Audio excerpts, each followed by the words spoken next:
Jangan pernah merasakan kita bodoh atau kita adalah orang yang nggak bisa, kita adalah orang yang gagal. Tidak boleh berkata seperti itu.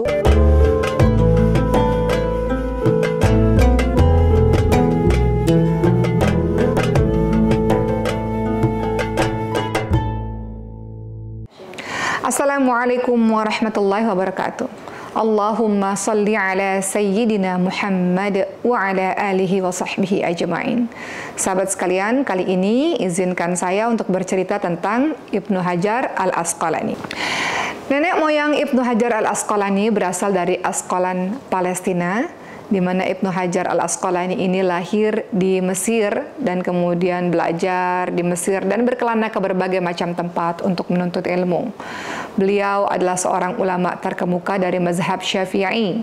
Apa yang terjadi kepada beliau sehingga beliau digelari dengan julukan Ibnu Hajar atau anak batu? Suatu ketika beliau berada di madrasah, bayangkan beliau adalah seorang anak yang yatim piatu. Ketika beliau berada di madrasah, beliau adalah seorang anak yang sebetulnya rajin. Beliau anak yang sesungguhnya bersungguh-sungguh ketika mendapatkan suatu ilmu. Tapi beliau merasa bahwa ada dalam beberapa pelajaran-pelajaran tertentu yang beliau merasa susah untuk menangkapnya. Beliau merasa susah untuk paham. Maka kadang-kadang pun beliau merasa sedih dengan keadaan itu.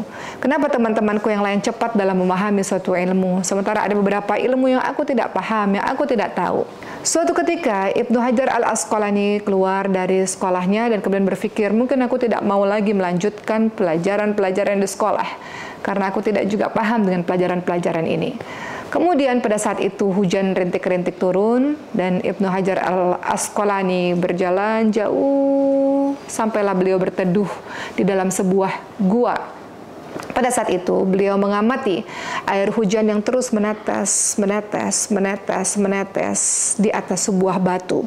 Beliau termenung dan terus melihat keadaan tersebut, dan beliau melihat batu itu yang ditetesi oleh air hujan terus-menerus, entah telah berapa lama air hujan menetes di batu tersebut membuat sebuah lubang di batu itu, atau batu itu menjadi lunak.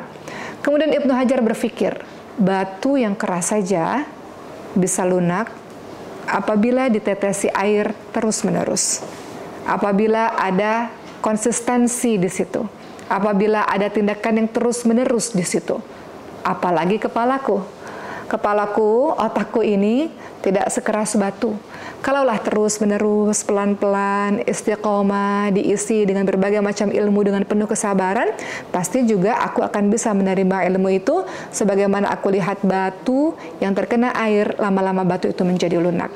Maka dari pelajaran batu itu, akhirnya Ibnu Hajar kembali bersemangat untuk melanjutkan pendidikannya, kembali bersemangat untuk menuntut ilmunya, karena beliau tahu tidak ada yang tidak mungkin. Menjada wajada, yang bersungguh-sungguh pasti akan berhasil.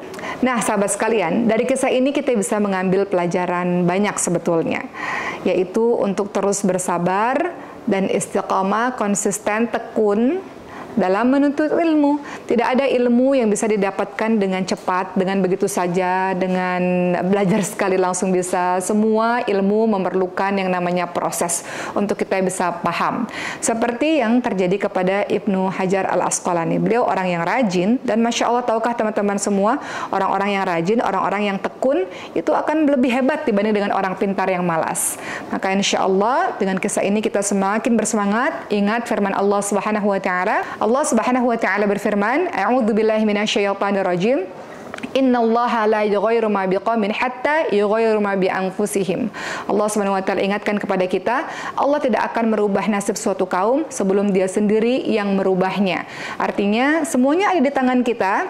Kita bersungguh-sungguh, insya Allah Allah akan memberikan yang terbaik juga untuk kita.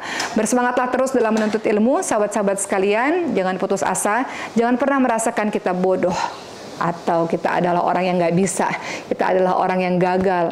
Tidak boleh berkata seperti itu. Punya pikiran yang positif, husnuzon kepada Allah Subhanahu wa Ta'ala, diiringi dengan ikhtiar maksimal dan doa yang maksimal. Insya Allah engkau akan bisa menggapai impian seperti yang engkau inginkan. Dan salah satu kitab yang terkenal dari beliau adalah Fathul Bari, yang berisi penjelasan hadis riwayat Bukhari.